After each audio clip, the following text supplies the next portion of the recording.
Kita tidak bisa tutupi sama sekali bahwa hari ini memang situasinya membuat perusahaan seperti kami ini babak belur lah ya. Memang kita melakukan beberapa stres juga bersama dengan pemegang saham untuk melihat probability ke depannya akan seperti apa. Termasuk kalau kemudian memang teman-teman menghitung sampai Juni, kami sendiri masih punya kondisi yang lebih buruk lagi kalau kondisi seperti ini masih bertahan sampai bulan Oktober. So kita tetap berharap bahwa situasi COVID ini akan membaik, mobility mulai bergerak dan tidak menjadi issues daripada penyebarannya.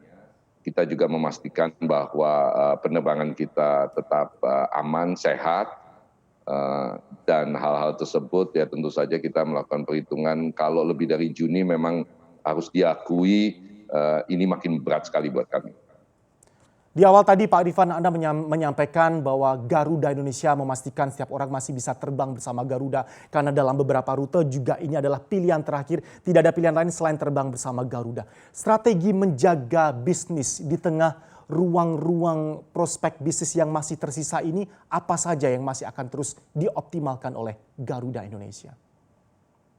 Ya, dalam kondisi seperti ini tentu saja pertama kita mesti memastikan cash flow ya, seperti juga semua industri dalam menghadapi situasi seperti ini. Yang kedua memang kita harus memastikan bahwa revenue itu tetap ada, tetap bisa inflow, bisa masuk gitu kan. Anda tentu tolong difahami sebagai perusahaan milik negara, kita bukan 100% business entity, oleh sebab itu komitmen kita untuk mensupport warga negara Indonesia untuk yang terpaksa bepergian itu tetap ada di pundak kami. Kita tidak bisa seperti airlines lain dengan cepat memutuskan melihat buku yang makin memburuk ini memutuskan untuk berhenti terbang dan tidak melakukan tindakan apa-apa. Yang kedua adalah kami sangat aktif hari ini terlibat di dalam aktivitas kemanusiaan, membawa banyak peralatan-peralatan keperluan penanganan COVID ini dari luar negeri.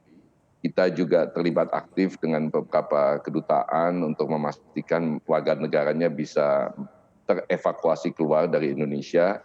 Jadi dari sisi top line itu terus-menerus yang kita lakukan. On the other side kita tentu saja harus memastikan bahwa cost structure kita harus kita jaga seminimal mungkin. Oleh sebab itu untuk pesawat-pesawat yang hari ini tidak bisa terbang ya harus mau tidak mau kita groundedkan.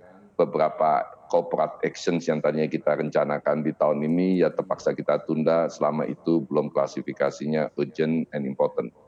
Jadi yang kita lakukan hari ini semata-mata purely dari sisi memastikan bahwa keberlangsungan perusahaan tetap berjalan, yang kita dahulukan yang urgent dan important, kita pastikan bahwa semua rute kita layani dan kebutuhan keperluan kemanusiaan kita akan berada di garis depan. Baik, Pak Irfan, karena Anda sudah menyebutkan mengenai corporate action, kalau boleh kita masukkan ke dalam daftar secara spesifik, corporate action apa saja yang sudah dipersiapkan dan akan ditunda pelaksanaannya di sepanjang 2020 ini, Pak, sebagai gambaran bagi para investor? Ya, yang tentu saja mungkin juga sudah diketahui kita sudah menutup beberapa cucu perusahaan yang menurut kita akan jauh lebih bagus itu dilebur ke dalam Garuda itu sendiri. Ya, salah satunya yang semua orang udah mengetahui misalnya kayak Tahu Beres ya, PT Tahu Beres kita masukkan ke dalam induk Garuda.